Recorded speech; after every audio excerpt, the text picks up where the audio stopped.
Hi friends, ನಮಸ್ಕಾರ. ಎಲ್ಲರಿಗೂ ರಮ್ಯಾ ಮನೆ ಅಡುಗೆ ಚಾನಲ್ಗೆ ಸ್ವಾಗತ.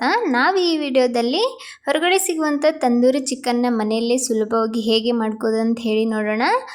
ಈ ತಂದೂರಿ ಚಿಕನ್ ಮಾಡಲಿಕ್ಕೆ ನಾನಿಲ್ಲಿ 2 ತೈ ಪೀಸ್ಗಳನ್ನು ತೊಗೊಂಡಿದ್ದೀನಿ. 2 ಚಿಕನ್ನ ತೊಡೆ ಪೀಸ್ಗಳನ್ನು ತಗೊಂಡು ಅದನ್ನು ಚೆನ್ನಾಗಿ ವಾಶ್ ಮಾಡ್ಕೊಂಡಿದ್ದೀನಿ. ವಾಶ್ ಮಾಡಿ ಅದಕ್ಕೆ ಈ ಥರ ಕಟ್ಗಳನ್ನು ಹಾಕ್ತಾ ಇದ್ದೀನಿ.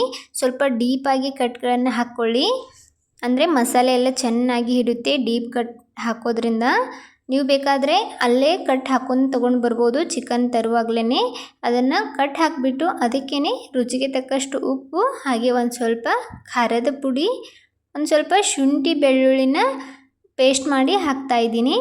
ಇದೆಲ್ಲವನ್ನು ಹಾಕ್ಕೊಂಡು ಇದನ್ನು ಚೆನ್ನಾಗಿ ಒರೆಸ್ಕೊಳ್ಳೋಣ.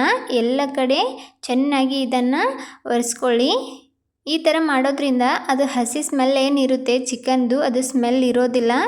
ಸ್ಮೆಲ್ ಸ್ವಲ್ಪ ಕಡಿಮೆ ಆಗುತ್ತೆ. ಅದಕ್ಕೋಸ್ಕರ ಈ ಥರ ಮೊದಲಿಗೆ ಅದಕ್ಕೆ ಚೆನ್ನಾಗಿ ಶುಂಠಿ ಬೆಳ್ಳುಳ್ಳಿ ಪೇಸ್ಟ್, ಉಪ್ಪು, ಖಾರ ಎಲ್ಲನೂ ಹಾಕಿ ಚೆನ್ನಾಗಿ ಈ ಥರ ಒರೆಸ್ಕೊಳ್ಳಿ. ನಂತರ ಒಂದು ಅರ್ಧ ನಿಂಬೆಹಣ್ಣನ್ನು ಹಿಂಡ್ಕೊಂಡು ಇದಕ್ಕೆ ಸೇರಿಸ್ತಾ ಇದ್ದೀನಿ. ನಿಂಬೆಹಣ್ಣಿನ ರಸನೂ ಹಾಕ್ಕೊಂಡು ಎಲ್ಲ ಕಡೆ ಚೆನ್ನಾಗಿ ಹಚ್ಕೊಳ್ಳೋಣ. ಎಲ್ಲ ಕಟ್ಗಳಲ್ಲಿ ಎಲ್ಲ ಕಡೆ ಇದನ್ನು ಚೆನ್ನಾಗಿ ಒರೆಸ್ಬಿಟ್ಟು ಒಂದು 15 ನಿಮಿಷ ಇದನ್ನು ರೆಸ್ಟಿಗೆ ಇಟ್ಕೊಳ್ಳೋಣ. ಈ ಕಡೆ ಅದಕ್ಕೊಂದು ಮಸಾಲೆ ಮಾಡಲಿಕ್ಕೆ ನಾನಿಲ್ಲಿ ಒಂದು ಮಿಕ್ಸಿಂಗ್ ಬೌಲ್ಗೆ ಗಟ್ಟಿಯಾದ ಮೊಸರನ್ನು ಹಾಕ್ತಾಯಿದ್ದೀನಿ. ಒಂದು ವೇಳೆ ಮೊಸರು ತೆಳುವಾಗಿದ್ದರೆ ಅದನ್ನು ಸ್ವಲ್ಪ ನೀರೆಲ್ಲ ಜಾನಿಸಿ ಹಾಕ್ಕೊಳ್ಬೋದು. ಅದಕ್ಕೆ ಒಂದು ಅರ್ಧ ಚಮಚ ಅರಿಶಿಣ ಪುಡಿ, 1 ಚಮಚ ಧನಿಯಾ ಪುಡಿ, 1 ಚಮಚದಷ್ಟು ಜೀರಾ ಪೌಡರ್, ಹಾಗೆ 1 ಚಮಚ ಗರಂ ಮಸಾಲ, 1 ಚಮಚದಷ್ಟು ರೆಡ್ ಚಿಲ್ಲಿ ಪೌಡರ್. ಕಲರ್ಗೋಸ್ಕರ ನಾನಿಲ್ಲಿ ಕಾಶ್ಮೀರಿ ರೆಡ್ ಚಿಲ್ಲಿ ಪೌಡ್ರನ್ನ 1 ಚಮಚದಷ್ಟು ಹಾಕ್ಕೊಂಡಿದ್ದೀನಿ. ಹಾಗೆ 1 ಚಮಚ ಚಿಕನ್ ಮಸಾಲ ಹಾಕ್ಕೊಂಡಿದ್ದೀನಿ. ತಂದೂರಿ ಮಸಾಲ ಇದ್ದರೆ ಅದನ್ನು ಸಹ ಹಾಕ್ಕೊಳ್ಬೋದು. ಹಾಗೆ ಒಂದು ಸ್ವಲ್ಪ ಕಸೂರಿ ಮೆಂತೆ ಹಾಕ್ಕೊಂಡು ಇಲ್ಲಿ ಒಂದು ಸ್ವಲ್ಪ ಉಪ್ಪನ್ನು ಹಾಕ್ಕೊಂಡಿದ್ದೀನಿ.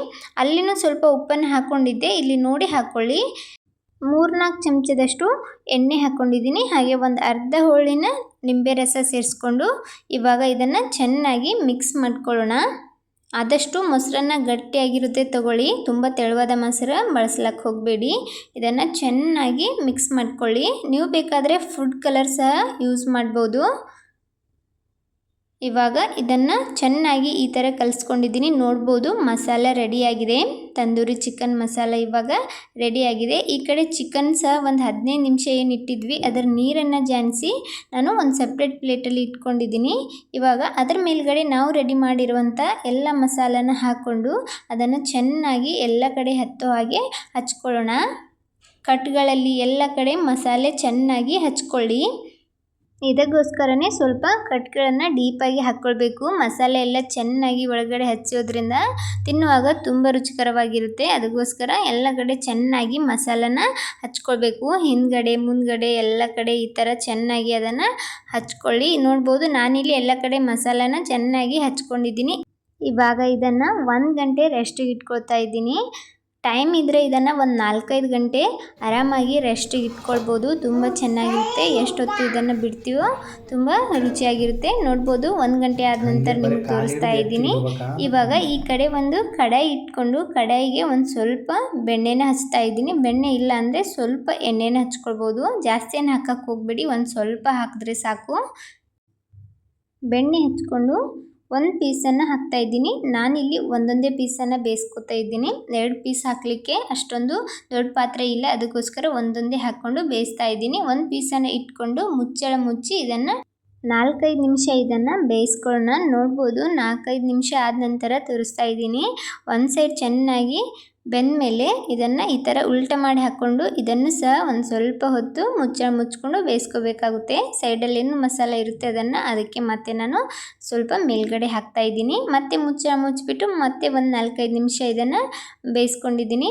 ಆವಾಗ ಮುಚ್ಚಳ ತೆಗಿತಾ ಇದನ್ನು ಉಲ್ಟಾ ಪಲ್ಟಾ ಮಾಡಿ ಬೇಯಿಸ್ಕೊಳ್ಳೋದು. ನೋಡ್ಬೋದು ಇವಾಗ ಒಂದು ರೆಡಿಯಾಗಿದೆ. ಇದರ ನಂತರ ಇನ್ನೊಂದನ್ನು ಸಹ ಅದೇ ಥರ ಬೇಯಿಸ್ಕೊಳ್ತೀನಿ.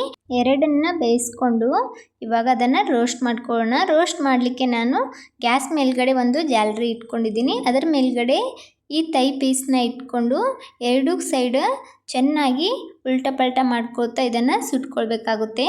ಗ್ಯಾಸನ್ನು ಲೋ ಫ್ಲೇಮಲ್ಲಿ ಇಟ್ಕೊಂಡು ಇದನ್ನು ಸುಟ್ಕೊಳ್ಳಿ. ಹೈ ಫ್ಲೇಮಲ್ಲಿ ಇಟ್ಟರೆ ಅದು ಹೊತ್ಬಿಡುತ್ತೆ, ಟೇಸ್ಟ್ ಅಷ್ಟು ಚೆನ್ನಾಗಿರೋದಿಲ್ಲ. ಈ ಥರ ಸ್ವಲ್ಪ ಸ್ವಲ್ಪ ಬೆಣ್ಣೆನ ಹಚ್ಕೊಂಡು ನಾನು ಸುಡ್ತಾ ಇದ್ದೀನಿ. ಗ್ಯಾಸ್ ಮೇಲ್ಗಡೆ ಸುಡುವಾಗ ಸ್ವಲ್ಪ ಹುಷಾರಾಗಿ ಸುಟ್ಕೊಳ್ಳಿ. ಸ್ವಲ್ಪ ಸ್ವಲ್ಪನೇ ಬೆಣ್ಣೆನ ಒರೆಸ್ಕೊಂಡು ಸುಟ್ಕೊಳ್ಳಿ. ಒಮ್ಮೆಲೆ ಜಾಸ್ತಿ ಬೆಣ್ಣೆನ ಹಾಕ್ಲಕ್ಕೆ ಹೋಗಬೇಡಿ. ಎರಡು ಇದೇ ಥರ ಸುಟ್ಕೊಳ್ತೀನಿ. ಇವಾಗ ಹೊರಗಡೆ ಸಿಗೋ ತಂದೂರಿ ಟೇಸ್ಟ್ ಸಿಗಬೇಕಂದ್ರೆ ಈ ಥರ ಮಾಡ್ಕೊಳ್ಳಿ. ಒಂದು ಬಟ್ಲಿಗೆ ಸುಟ್ಟಿರುವಂಥ 2 ಇಡ್ಲಿನ ಹಾಕ್ಕೊಂಡು ಅದರ ಮೇಲ್ಗಡೆ ತುಪ್ಪನೋ ಇಲ್ಲಾಂದರೆ ಎಣ್ಣೆನೋ ಹಾಕ್ಕೊಳ್ಳಿ. ಅದರ ಹೊಗೆ ಬರುತ್ತಲ್ಲ ಆ ಟೈಮ್ದಾಗ ಇದನ್ನು ಪೂರ್ತಿಯಾಗಿ ಕ್ಲೋಸ್ ಮಾಡಿ. ಟೇಸ್ಟ್ ಮಾತ್ರ ಸೂಪರಾಗಿರ್ತದೆ. ಹೊರಗಡೆ ತಿಂತೀವಲ್ಲ ಅದೇ ರುಚಿ ನಾವು ಮನೆಯಲ್ಲೇ ಮಾಡ್ಕೊಳ್ಬೋದು. ನೋಡ್ಬೋದು ಇವಾಗ ರೆಡಿಯಾಗಿದೆ. ಇದನ್ನು ಒಂದು ಪ್ಲೇಟಿಗೆ ಸರ್ವ್ ಮಾಡ್ಕೊಂಡಿದ್ದೀನಿ. ನೋಡಿ ಎಷ್ಟು ಚೆನ್ನಾಗಿ ಕಾಣ್ತಿದೆ. ಚೆನ್ನಾಗಿ ಸಹ ಇದು ಬೆಂದಿತ್ತು. ನಿಮಗೆ ತೋರಿಸ್ತಾ ಇದ್ದೀನಿ ಯಾವ ಥರ ಇದು ಬೆಂದಿತ್ತು ಅಂತ ಹೇಳಿ. ನೋಡ್ತಿದ್ರೇ ಬಾಯೊಳಗೆ ನೀರು ಕಡಿತಾ ಇದೆ. ನೋಡಿದ್ರಲ್ಲ ಯಾವ ಥರ ನಾವು ಮನೆಯಲ್ಲಿ ತಂದೂರಿ ಚಿಕನ್ ಮಾಡ್ಕೊಳ್ಬೋದು ಅಂಥೇಳಿ. ಈ ರೆಸಿಪಿ ಇಷ್ಟ ಆದರೆ ನೀವು ಸಹ ಟ್ರೈ ಮಾಡಿಬಿಟ್ಟು ಹೇಗಾಗಿತ್ತು ಅಂತ ಹೇಳಿ ಕಮೆಂಟ್ ಮಾಡಿ. ಈ ರೆಸಿಪಿ ನಿಮ್ಗೆ ಇಷ್ಟ ಆಗಿದೆ ಅಂದ್ಕೊಂಡಿದ್ದೀನಿ. ಇಷ್ಟ ಆದರೆ ಲೈಕ್, ಶೇರ್ ಮತ್ತು ಸಬ್ಸ್ಕ್ರೈಬ್ ಮಾಡಿ. ನನ್ನ ವಿಡಿಯೋ ನೋಡುತ್ತಿರುವವರಿಗೆಲ್ಲ ಧನ್ಯವಾದಗಳು.